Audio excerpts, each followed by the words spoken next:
philosopher George Berkeley exploited this weakness of John Locke's philosophy because he reasoned if primary qualities and secondary qualities are ideas, how do we then ascribe to primary qualities more reality than secondary qualities? If we only have ideas and we can only compare with other ideas, how do we decide that the primary qualities exist in objects and not the secondary qualities? Furthermore, he reasoned, we don't encounter primary qualities without secondary qualities. We can see like the shape of a triangle, but in order to see the shape of the triangle, we also have to see some color.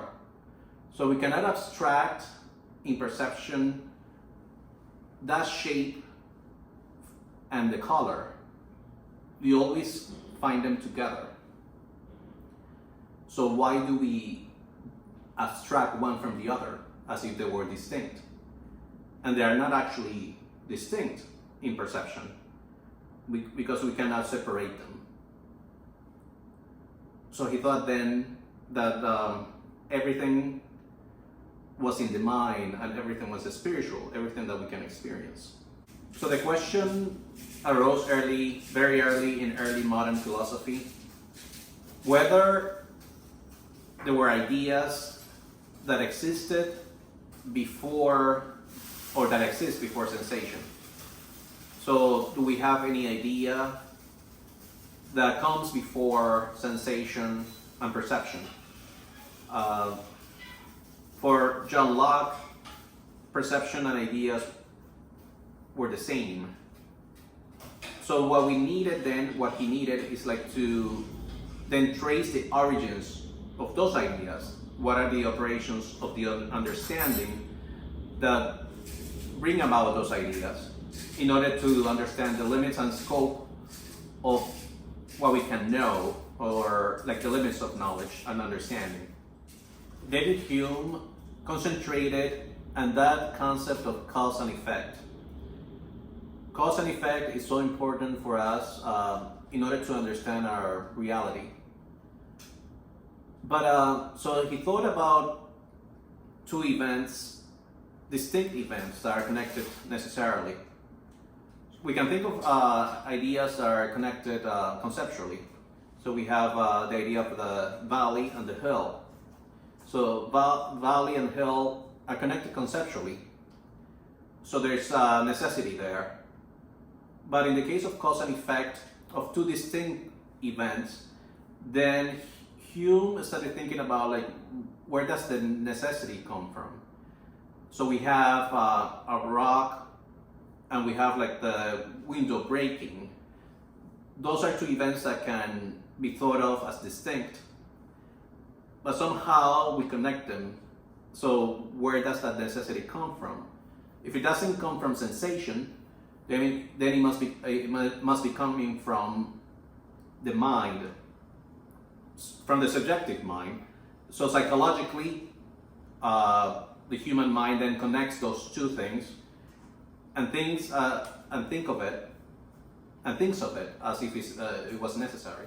The philosopher Immanuel Kant used this subjectivist approach, but tried to rescue objectivity, that objectivity that was undermined by David Hume's challenge. He thought of like propositions like body is extended as something that is analytical. It's a tautology because like the concept of extension is already included in the subject. So he took that subjectivist approach that analytical propositions are the ones that you already can think of the concept in the subject. So if you cannot think of what it is, the concept from the subject, if you cannot derive it from the subject itself, then it's not an analytical proposition. So he took that approach, and even in mathematics, if we have a sum of 2 plus 3 equals 5, thought by David Hume that that was an analytical proposition. But Kant thought otherwise. He thought that, well, that number 5 is not in the concept of number 2, and it's not in the concept of number 3. There is a synthesis that happens. The 2 plus 3 are synthesized in the imagination, and then you come up with 5.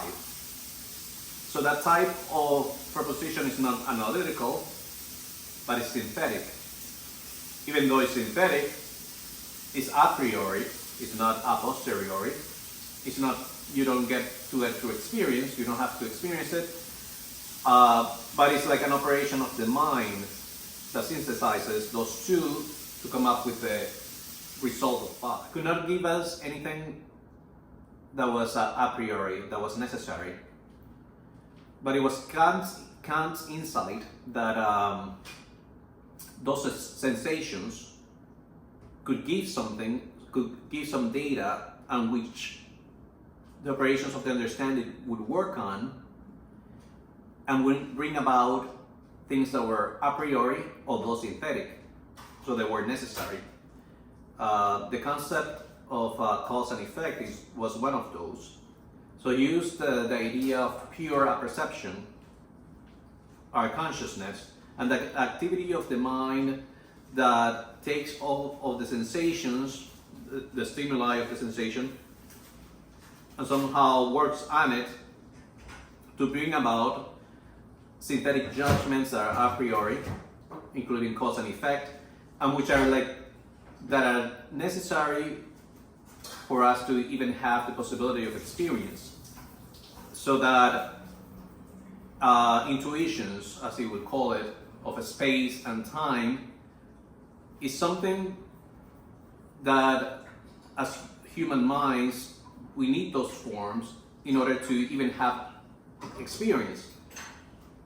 And the pure apperception works, and that multifaceted sensation and perception that we get, and it is the operation of the pure apperception, that awareness that he goes back to, and somehow through the transcendental deduction brings about what he calls synthetic a priori judgments, and cause and effect is included in that.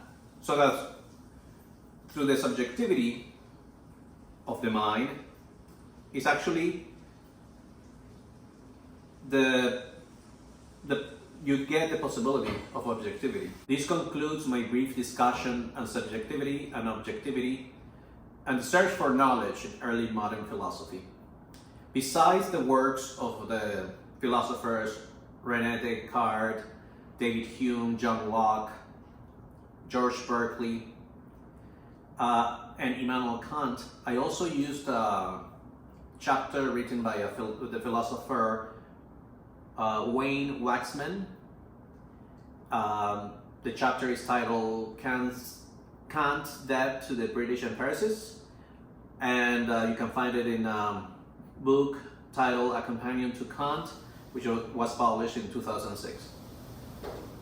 Thank you very much for your time. Thank you.